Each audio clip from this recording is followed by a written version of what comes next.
So intermolecular forces cause molecules to be sticky with themselves.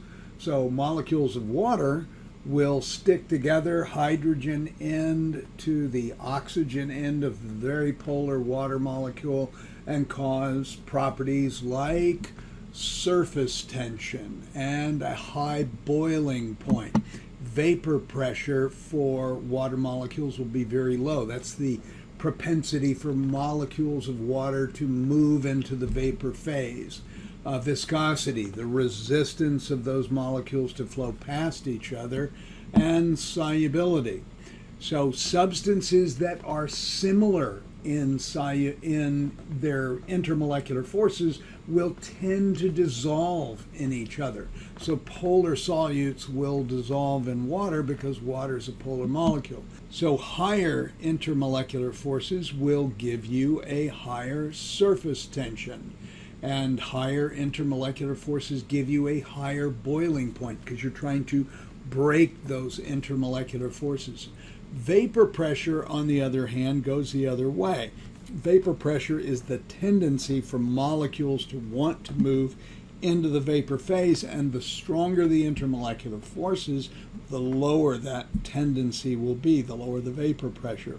Viscosity is the resistance to having molecules flow past each other. Well, if they have high intermolecular forces and they get close together, they tend to stick, and so they resist flowing past each other even though they have a lot of kinetic energy. And then solubility is the tendency for molecules that have similar kinds of forces, intermolecular forces, to dissolve in each other. We know that water is a polar molecule, and so polar solvents will tend to dissolve in water. Let me show you a video with respect to surface tension and another physical property called capillary action, but we're really just focusing on surface tension here. So this is in the International Space Station, and this astronaut is simply squeezing a bottle and water is budding off of the tube. You can see that the water molecule is maintaining this spherical shape. And the reason for that is it's a very polar water molecule. If you're a water molecule that's down deep inside of that sphere, then you have 4 different directions in which to hydrogen bond to your neighboring water molecules. But if you're at the surface, you've only got air on the other side. And so those water molecules are bonding more tightly. They're being pulled in more tightly around the surface of that water molecule. He's also demonstrating capillary action, the tendency for those water molecules to pull themselves into the tube by virtue of their intermolecular forces.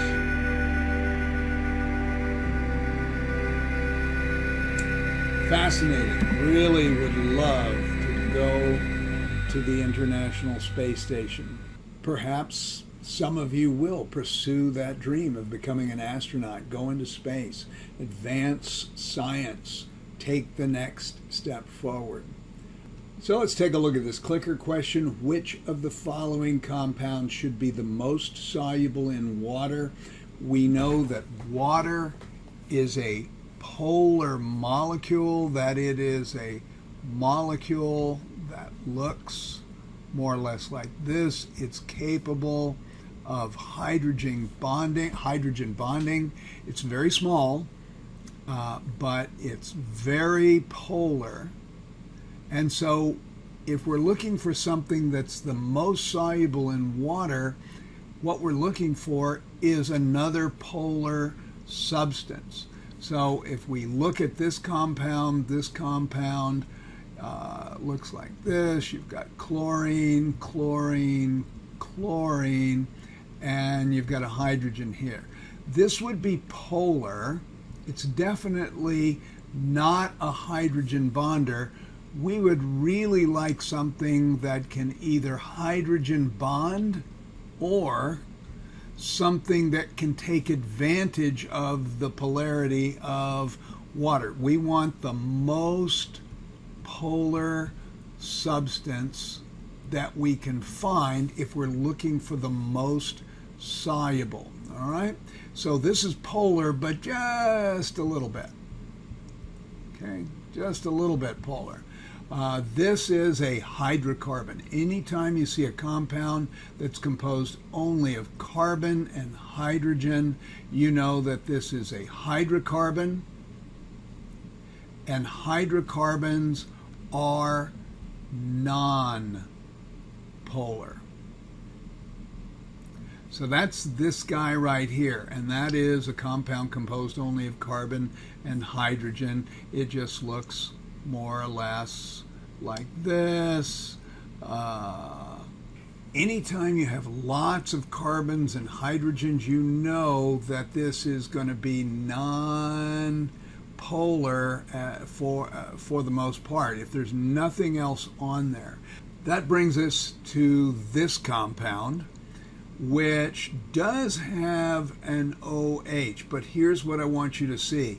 It's got a lot of carbon and hydrogen in addition to the OH. Now, while the OH is polar and it will allow this part of the molecule to hydrogen bond with water, you've got all this carbon and all of this hydrogen. This compound could be benzyl alcohol, it could be a methylphenol of some sort. It's a ring structure is what it is. And so it could look like this. These are double bonds. You could have, let's say, an alcohol group over here. You could have a methyl group pretty much anywhere. CH3. So the big problem with the solubility of this guy is this. This is all carbon and hydrogen. So this, while you do have a little bit of polarity here with the alcohol group, which will like the water, the rest of the molecule hates the water. And so this is most of this molecule is non-polar, with just a little bit of polarity down here with the hydrogen bonding. Now, sodium sulfate is an alkali metal sulfate. It's completely water soluble. It's a strong electrolyte. That's going to dissociate into Na plus sulfate 2 minus anion. And so this is going to be very water soluble. All ionic compounds are very polar compounds. Some are soluble in water, a lot of them are soluble in water, and some are not. And so you do need to know something about your solubility rules. This is an alkali metal salt, and it is going to be soluble in water. Let's talk about vapor pressure and the temperature effects on vapor pressure. So pick a substance. Any substance. Will keep it water for the time being because it's something you're very familiar with. And by the way, different substances will have different vapor pressures depending on the strength of their intermolecular forces, but water is something we're familiar with. If that water is at a relatively low temperature, there will be an average kinetic energy for those molecules. Some of those molecules are moving faster, some of those molecules are moving slower, but there will be an average kinetic energy which we can depict down here. So this would just be the average kinetic energy for the molecules. But some of those molecules will have enough kinetic energy to actually break their hydrogen bonds and move into the vapor phase. So you have water molecules that are now in the vapor phase. If we raise the temperature, what we do is we broaden that average and we increase it. So even though all the molecules of water still don't have the same velocity and therefore they don't have the same average kinetic energy, they'll have a higher average kinetic energy. So a greater proportion of those molecules of water will have enough energy to move into the vapor phase at a higher temperature. So at higher temperatures, you'll have higher vapor pressures than you will at lower temperatures. Hopefully that makes sense. Let's show you how we measure vapor pressure. We'll start with a liquid. This is a liquid down here. And up here we have a vacuum. Initially, water molecules, and we're sticking with water just because it's easy to talk about. Initially, you'll have all the molecules moving in one direction to become water molecules that are up here in the vapor phase. As they move into the vapor phase, they start exerting pressure on the inside of the container, and as that pressure builds, because more water molecules are moving into the vapor phase, you get a measurement of an increase in pressure, and we can just measure this in this particular case by looking at the change in height. And now what eventually happens is we reach an equilibrium. And an equilibrium in this particular case, a physical equilibrium, it's dynamic. Water molecules are still moving from the liquid to the vapor phase, but they're losing energy in the vapor phase and moving back into the liquid phase at an equal rate. So the rate of water molecules or liquid molecules moving into the vapor phase is equal to the rate at which vapor molecules are moving into the liquid phase. At that point, the pressure stops changing because the concentration of molecules that are in the vapor phase stops changing. The kinetic energy they have stops changing. And so you have an average kinetic energy, which will give you an equilibrium vapor pressure. So here's a clicker question. At constant pressure and constant temperature, so we have a constant pressure, we have a constant temperature. I want to draw you back to Chem 1 when we talked about the ideal gas law, and we'll just take that ideal gas law. This is a really useful idea. If we're at constant pressure, that's not changing. It's staying the same. If we're at constant temperature, that's not changing. It's staying the same. R is a constant. It's staying the same.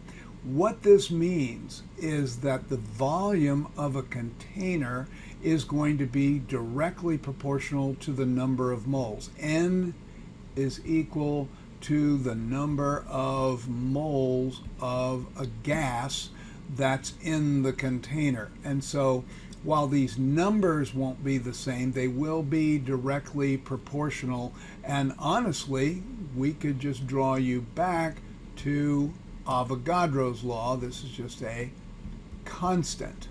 Okay? Volume is directly proportional to the number of moles. And so we can in general say the greater the volume, the greater the amount, and this is moles, measured in moles of the gas. And so A would be the answer.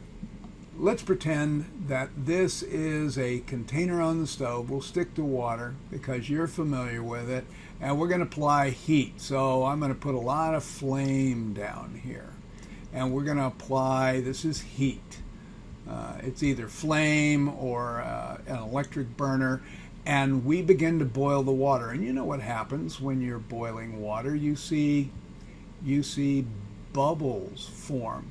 And the question is, what is the gas that's in those bubbles? And what is the vapor pressure of the gas that's in the bubbles? Well, whatever this liquid is, if this is water, H2O, then that's the gas that's in the bubble. You're simply vaporizing the liquid water into the gas phase. Now, the other question is, what is the vapor pressure inside the bubble? Well, if the bubble is being sustained, then the external pressure has to be equal to the vapor pressure. Well, on a typical good weather day, our atmospheric pressure at sea level, this is at sea level, is 1 atmosphere. And so the vapor pressure inside the bubble also has to be 1 atmosphere. Actually, what we call the normal boiling point,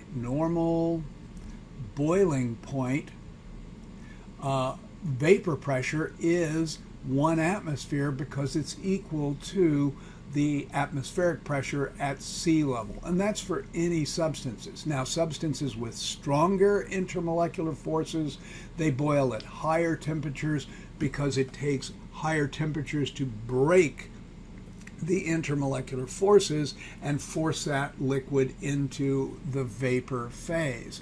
And so the vapor pressure will still be 1 atmosphere, but the temperature it took to get that substance to 1 atmosphere vapor pressure will be higher. So here's a question.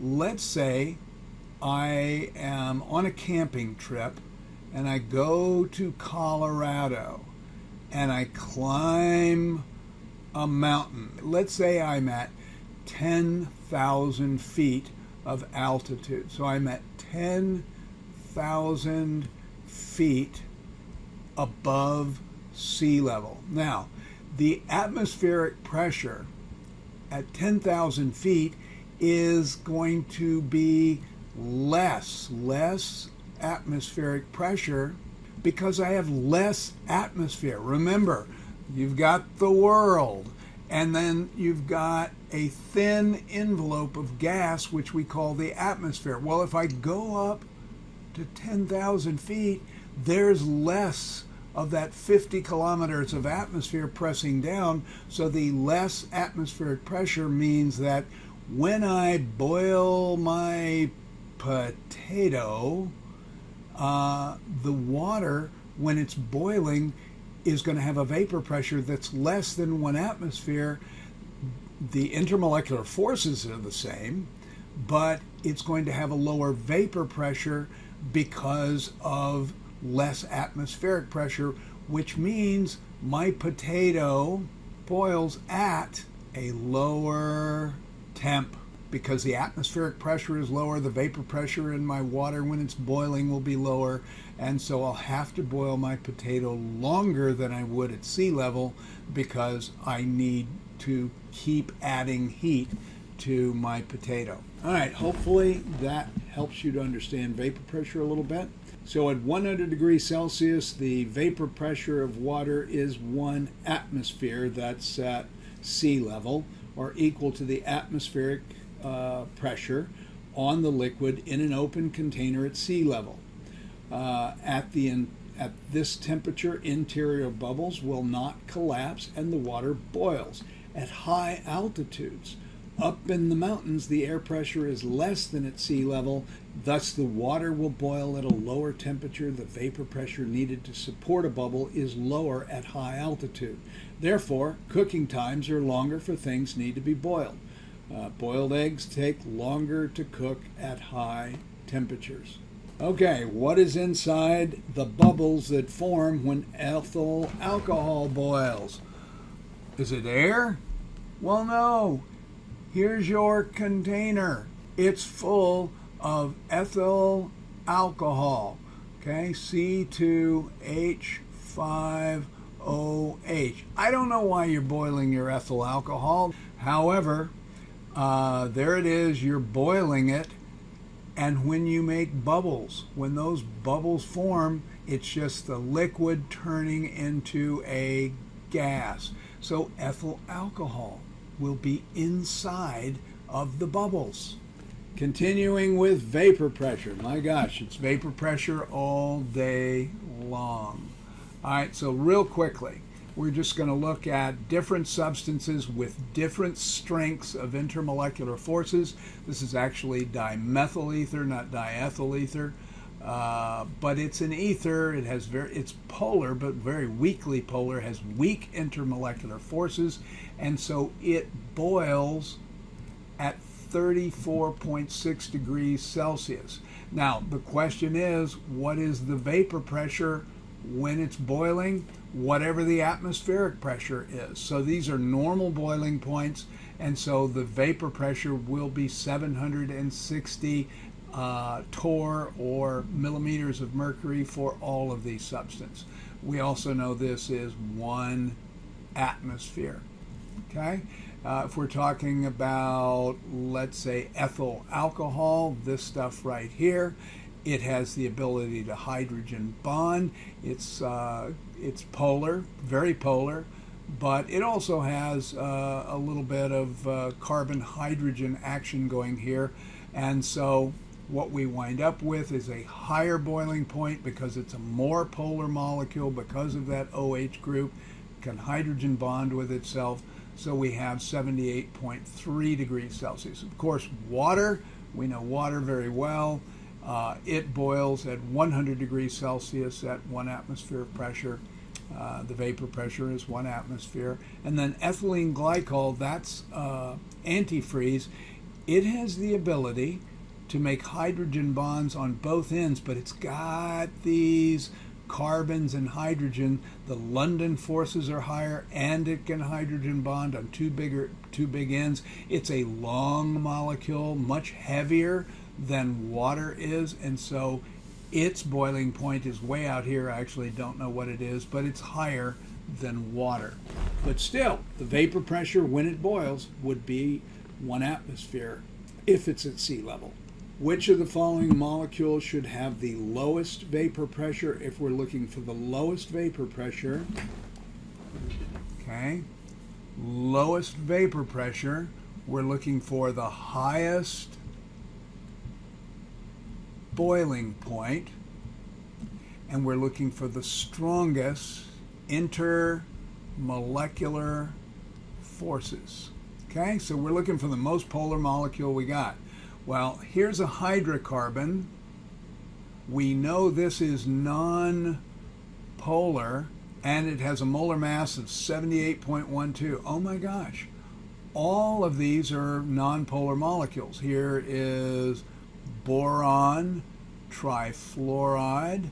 That's a non-polar molecule. All these dipole moments cancel each other. So this is also non-polar.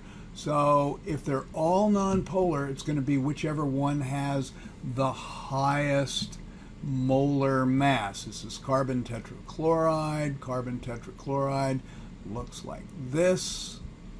Okay, it's tetrahedral, sp3, hybridized, completely non-polar because all these polar bonds cancel each other.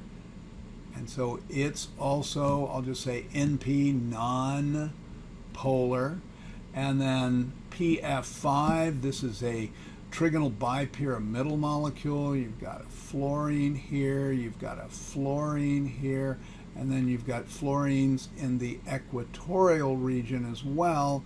And all these polar bonds will cancel each other. And because all the polar bonds cancel each other in this trigonal bipyramidal molecule, sp3d, hybridized, this is also non-polar. So the big one, the heaviest, if all the molecules are non-polar, just look for the heavy one. And the one with the highest molar mass, that's going to be the one with the strongest intermolecular forces, the highest boiling point, and the lowest vapor pressure. We looked at this before. This is just addressing boiling point. Non-polar molecules only have dispersion forces. It depends on the molar mass as to which one is going to have the highest boiling point. Here is methane, CH4. This is silane, germane, stannane. These are all non-polar molecules. They have exactly the same shape. We'll start with methane here. It's tetrahedral, sp3 hybridized. It's non-polar. Silane, all we're doing is we're looking at group 4. And if we go down group 4, we've got carbon, then we've got silicon, then we've got germanium, and then we've got tin. And this is on the periodic table going down group 4. They all just get heavier. This is the heaviest. But remember, elements in the same group have similar properties. That means that that means that this guy right here, this is going to be Ge with hydrogen, hydrogen, hydrogen, hydrogen. They're all going to look the same. And so since they all look the same, the molar masses are getting up there. They're all nonpolar, but as the molar mass increases, the boiling point increases. As far as water and hydrogen sulfide, hydrogen selenide, these guys, this is a good hydrogen bonder. All these molecules are polar. However, they can't hydrogen bond, but as you get to bigger and bigger molecules, heavier and heavier, because here you're talking about group 6, you've got oxygen, sulfur, selenium, and tellurium. So these guys are getting heavier, and so the London forces are increasing, and that's why the boiling point gets higher. Okay, so polar, dipole, dipole, and dispersion depends on polarity. Polar with all of these, H bond and dispersion. Remember that hydrogen bonding is just a particularly strong form of dipole-dipole.